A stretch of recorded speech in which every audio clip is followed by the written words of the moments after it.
So our topic this morning, as we turn to health matters, as we do on a Tuesday, we're talking about swimming and health around the pool, health around the dams, rivers, and of course, ocean. Let's focus on the pool right now. Dr. Darren Green, and again, we'd love to hear from you. 083 9133 728. Please give us a call if you have any questions.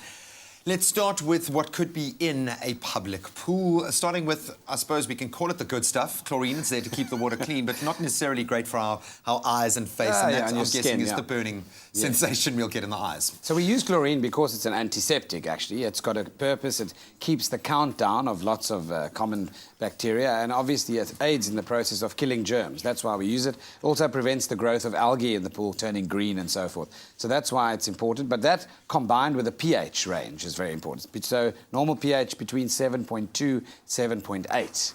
And why that's important is the eyes have a tear film that's quite useful, that keeps it moist and lubricates it. Now, if you spend long periods of time in the chlorine, it affects the tear film. So it dries out the eye, in other words, and affects the composition of the tear itself. And you struggle sometimes with red, itchy eyes afterwards. So you need to replenish that. How do we address that? I mean, a lot of eye drops these days have chlorine in them as well. So how do you treat eyes that have been over-chlorinated? So artificial tears, that's the global term that we use. So tears naturel are things that are composed to obviously restore that film again. You do get other products that are more aimed at actually lubricating the eyeball, like Sustain and that kind of thing. But, you know, I think what people need to understand is the amount of chlorine is imperative. Testing your pool is important during summer. And if you're going to public pools, for example, as well, it's not only the chlorine that affects your eyes and gives you a conjunctivitis, it's actually the foreign bodies in the water when you swim with your eyes open. So goggles, like she's wearing over there, play a massive. Yeah. It's a must. Rather just don't even take that chance. When we talk about other bodies in the water, how about particles of urine?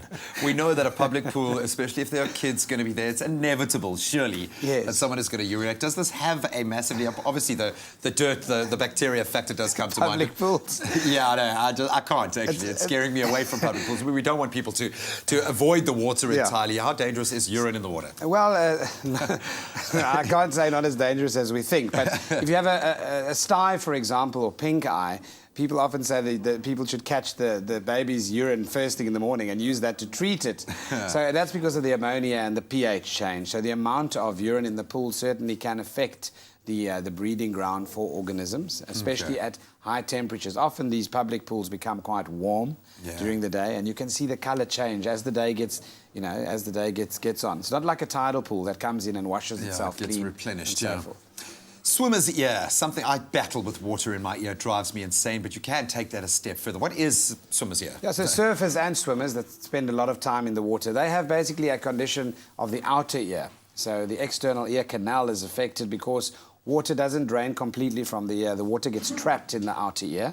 It stays there, it gets nice and warm, it collects all the debris, the dead skin and so forth, and then forms a perfect breeding ground for bacteria, which then affect the lining and the skin, which make it red and itchy and can lead to quite significant pain as well. OK, well, we'll get into some of the remedies for these sorts of injuries and these sorts of ailments as we go, but that's, I think, is the watchword in the pools. Just keep the goggles on and make sure that you watch how much time you're spending in that chlorinated water, and hopefully, if it's your own pool, make sure the pH balance is set. Correct. We're going to continue our chat, 083 9133 728. We'd love to hear from you. Right now, though, we've all gone through the magic treatment. Time for Leanne's turn.